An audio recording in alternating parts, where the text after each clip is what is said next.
Hi guys, I got the kitchen all set up and I hope that you guys can kind of see everything. I'm gonna make my aunt. She has homemade caramel dumpling recipe that is a 50,000 and it requires a sauce and then dumplings and then you put in a casserole dish and bake it and it's amazing. If you've never made it before, if you've never heard of it, you can make this when you have company. You're going to blow them away. People will be asking you for the recipe. So in this pot, we're going to do the sauce first. 1 cup of brown sugar. So I got my pink cup, my measuring cup from Ellie. And you guys, this is why I love my little station here. Not trying to make you dizzy, but I keep all my jars and everything, which is great for winter and fall baking. And that's, look at this. I know Linda puts bread in hers, in her brown sugar. She puts bread and I forget, what was the other thing, Linda? She had bread and something else, but it kept the brown sugar, like as if you just opened a brand new pack. It kept it from hardening or anything. I don't do tricks like that. I don't have any tricks, but if I ever need to, I will do the bread in there. Okay, brown sugar, 1.5 cups of water. So this is filtered water, and I don't know how much I have left, but there's 1 cup. Now where's my half? This one here is half. Yay, we're going to have enough water. 1.5 cup of water. And I do filter our water because we live in the city. 3 tablespoons of butter. No salt? No? Okay. So my aunt told me, and it has to be real butter, guys, not margarine. My aunt told me if you use extra butter, you're fine. It's not going to hurt it. How much butter do I need for this? White sugar, butter. So I need 3 tablespoons for this, 2 tablespoons for the batter. So I have to be careful because this is the only amount of real butter that I actually have, which I'll be using today while baking with you guys. You can't see me. There. This is all that I'm doing. The butter's going to have to be melted for this recipe over here, but this one is going to melt in the pan. So 3 tablespoons is, I'm just eyeballing it. Hopefully that's a little bit more, but as long as it's not less, you know what I mean? I don't want to waste any butter. You guys know how expensive stuff is nowadays, so now I have no real butter left at home.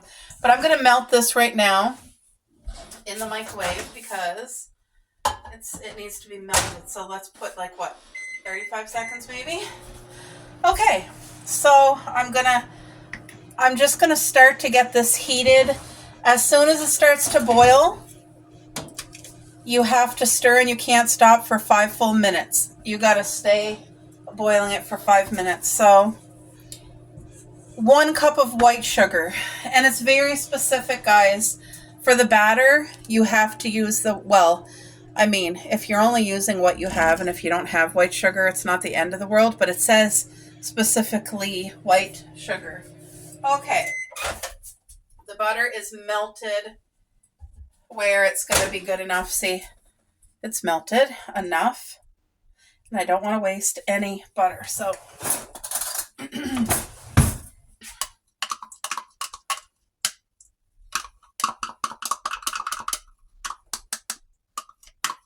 okay. How much flour do I need? See, while this is starting to heat, it's going to take a while. But once it starts to boil, you got to simmer it for 5 minutes, constantly stirring it. It's going to take a bit for the butter to melt. So 1/2 cup of white sugar. How much flour? 1 cup of white flour. So you guys, I'm going to go in and grab my flour right now.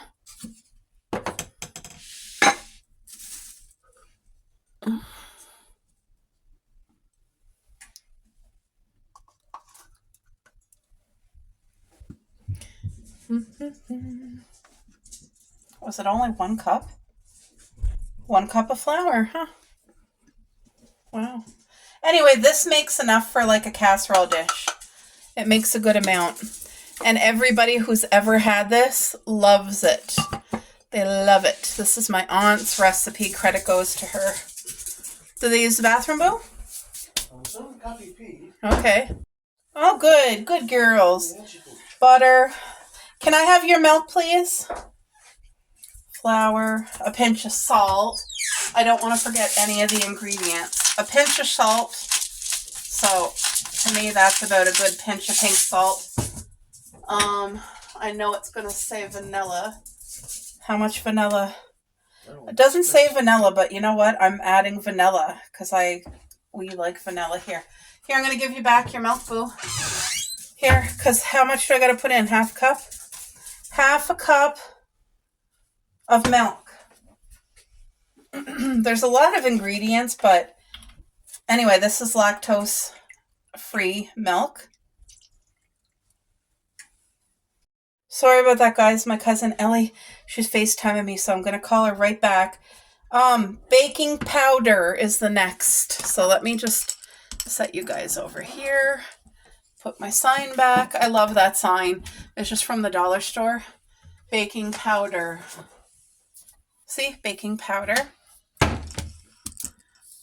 Right here. You don't want to use baking soda by accident. Okay. 1 tablespoon of baking powder. Ellie also got me these spoons here. 1 tablespoon. Teaspoon. 1 tablespoon is the biggest one. Okay. So we got that. The only thing I have left to add is the white sugar. So I got to grab that 1 sec. All right, guys. I had to take stuff out of my cupboard in order to get to the white sugar, which is right here. And it says half a cup of white sugar. So, can you see I have half a cup here? I might need a smidge more because it wasn't full right to the top. There, about that much. Okay. We have very limited counter space where we live. So, I make it work with what we do have, but sometimes I have to take everything out of my cupboard to get to something, and I mean, it's not the worst thing in the world. I have nothing to complain about at all. These are my popcorn spices that are garbage because I've had them forever, and they're like older than the hill. So, they're garbage. I may as well throw them out instead of taking up space. Okay, so, sirens again. Wow. Whoa! Whoa, whoa, whoa. I almost lost. Oh, what a mess. Hold on, guys. Apologize for that. Okay. Hopefully you guys can see everything I'm doing here. There. Now you should be able to see, and hopefully I didn't make anybody dizzy, but I'm just trying to take the sugar out of here so that we don't have any wasted. And then this was the flour and the butter, and just trying to get that. So literally, that's it for the batter. It's going to be like a, sorry about that. It's going to be a pancakey battery. You just got to make sure your butter's melted, because if it's hard, it's not going to be the consistency you need it to be. But as you can see, this literally looks like pancake batter. It's so flavorful. It's going to be just perfect. But you're probably wondering, how can you do dumplings with that? Because it, like, look at the consistency of it. It looks like just thick and mushy. But this is exactly what you need. If it's too watery, it's not going to be right. And if it's too dry, it's not going to be right. So what this looks like right here, this is exactly what you need. And you just want to mix it to make sure all the dry ingredients, the sugar and baking powder and all that is all mixed in well. But that's how simple that is to do. That's how easy it is to do. Perfect. So now I'm focusing on this over here. And I got to get out my casserole dish and butter the casserole dish, because as soon as this starts to simmer, I set the timer for 5 minutes, and then it's a continuous stir. So the amount of time, now I don't have it on boil, I have it on a 6, because I want it to be able to have time to do the batter. The batter's done. Now we're going to focus on this, so I turned that up. I'm going to grab my casserole dish here. Sorry guys, just a second. I'm very sore.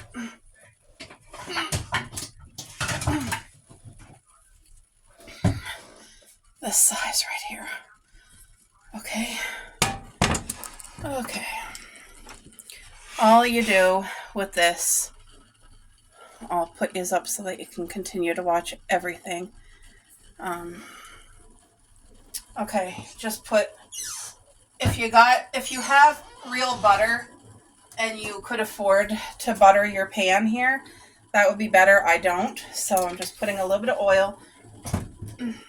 Okay, we're starting to boil. Turn it down to a medium, and it's literally starting to simmer.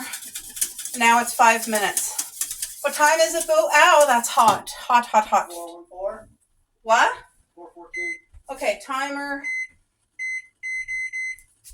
There, I have my timer set for 5 minutes on the microwave. It's just easier for me to do that. But you have to stay right here by your pan now. And anytime you're boiling sugar, guys, it gets so hot. Now this is going to lose water with the 5 minutes that it's boiling, but it's not going to thicken up to like syrup. It's going to be watery, but that's the proper consistency because this has to go into the oven. Can you preheat the oven for me, Boo, to 350? Thank you. So we're doing the sauce now. We got the dumplings done. I'm just going to do the oil like this. Actually, I'm going to do it the right way. Okay. May as well do it the right way. So I just take a throwaway baggie and I get it like that. Simple, easy, boom, done.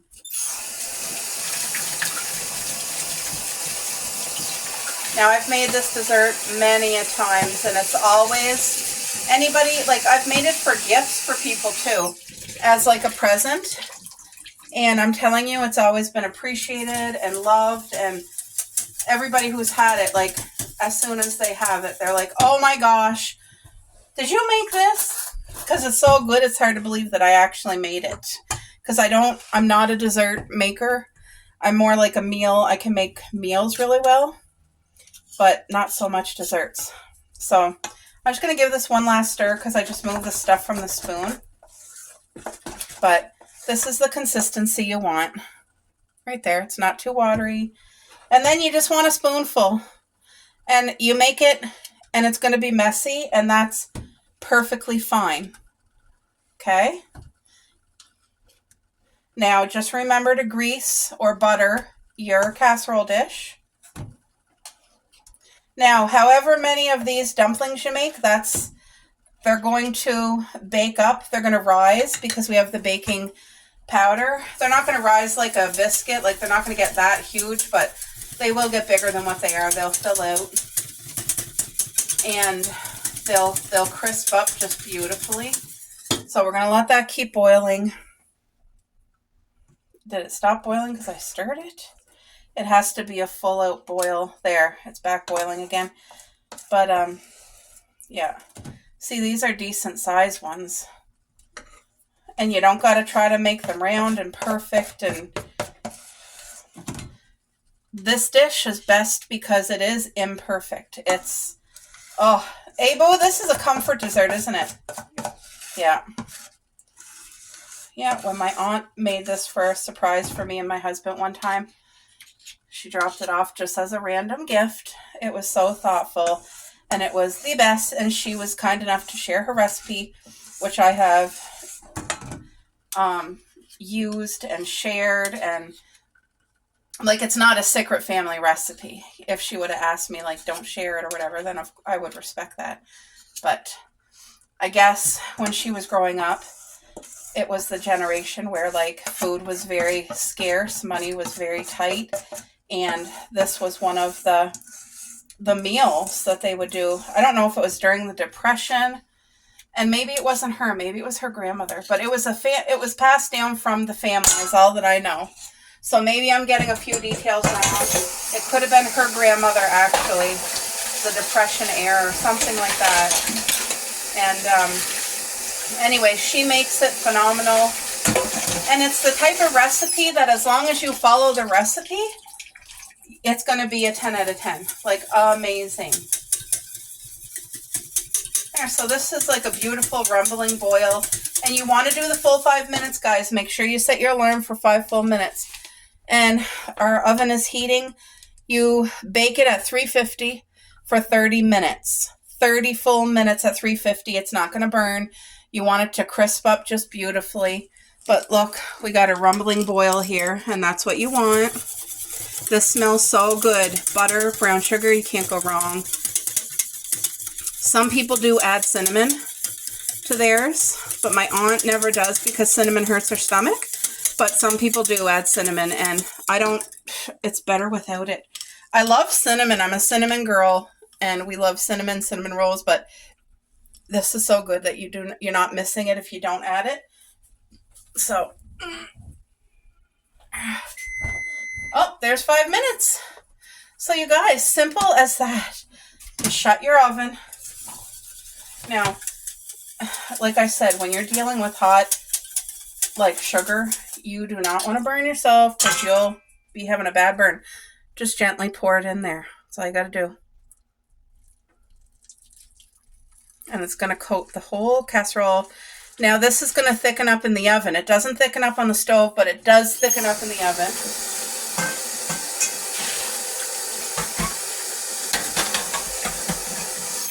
There we go.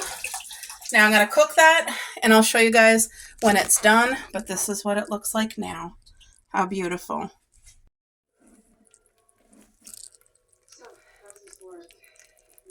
You can see it's still bubbling hot. Here, guys, look at that. Oh, that's beautiful. Our whole home smells absolutely incredible. And then you see this crisp on top. You want that. That's not burnt. This is beautiful, crispy. There's so much sauce and it thickened up real good. But it's all under there. When you take a spoon, you're going to have all the caramel, the homemade caramel. And let me just tell you, it tastes as good as it smells. And it's hot. It's going to take a bit to cool down enough to eat. You don't want to serve it out of the oven because it's like that could burn your mouth. But anyway, I hope you guys enjoyed watching me make it. It's an easy dessert to make. It's 50,000 to eat. And it also makes your home smell absolutely divine, better than any bakery that I've ever walked in. And you guys, it's true what they say. The secret ingredient is always love. So I hope you enjoyed. Yay. Alright guys, that's been cooling for about 5 minutes. So it's still nice and hot. And it's time to get some in a bowl.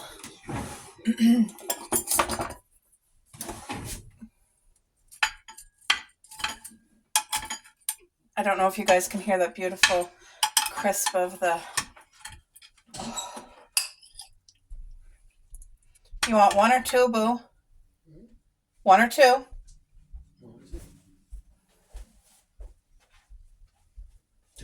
Two? You don't want your ice cream? No. Look at this beautiful sauce, guys. And it will even thicken more as it cools down. I don't eat a whole lot, baby. Okay, get a spoon. It's hot. Please don't burn yourself. Now, I've made this before where the dumplings actually stay dumplinger. You know what I mean? Instead of coming together as a cake like this. But this does not change the taste in any way. Look at that. Oh, man. This will taste as good as it looks. Ooh. Now you could put your scoop of vanilla ice cream on it if you want, or you could eat it just like this. It's going to be amazing. I'm going to do a taste test with you guys.